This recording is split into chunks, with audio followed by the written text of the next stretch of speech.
మరి BJP party కూడా parliament సమావేశాలు నడుస్తున్నాయి. తక్షణమే 9th షెడ్యూల్లో పెట్టడానికి వాళ్ళు పార్లమెంట్లో ఈ బిల్లును ప్రవేశపెట్టాలని చెప్పి కోరుతున్నాం.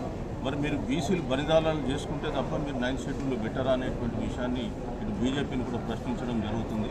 బీఆర్ఎస్ కూడా ఈ ఇష్యూ పైన ఎలాంటి ఉద్యమాలు చేపట్టడం లేదు. గతంలో కూడా మేము విమర్శించినాం. సో ఇప్పుడు మొట్టమొదటి మేము చెప్పేది అంటే ఈ 3 పార్టీలు కూడా ఈ సంఘటనకు బాధ్యత వహిస్తున్నాయి. సో మరి తక్షణమే వాళ్ళు ఇమీడియట్గా 9th షెడ్యూల్లో పెట్టడానికి పార్లమెంట్లో వాళ్ళు చర్యలు తీసుకోవాలి. అదేవిధంగా రాష్ట్ర ప్రభుత్వం ఒక అఖిలపక్ష సమావేశాన్ని ఏర్పాటు చేసుకుని ఢిల్లీకి వెళ్ళి మనం మొదటి నుంచి చెప్తున్నాం, ఇప్పటి వరకు కూడా పనిచేస్తలే. మొన్న ముఖ్యమంత్రి గారు వెళ్ళి అడగంగానే ఢిల్లీలో ప్రధానమంత్రిని కలిసి ఇక్కడ రైజింగ్ సమ్మిట్కి రమ్మని చెప్పి ఆహ్వానిస్తారు. కానీ 9వ షెడ్యూల్ గురించి వాళ్ళు మాట్లాడడానికి ఆయనకి ఇష్టం లేదు. మరి ఇది ప్రభుత్వం చేసినటువంటి చర్యగానే మేము భావిస్తున్నాం. వారికి ఏమన్నా జరిగితే మాత్రం బీసీ సంఘాలు ఊరుకోవు. ప్రభుత్వమే దానికి బాధ్యత వహించి తగినటువంటి నష్టపరిహారం మిగతా విషయాలు కూడా ఇవ్వాల్సిన అవసరం ఉంటుంది.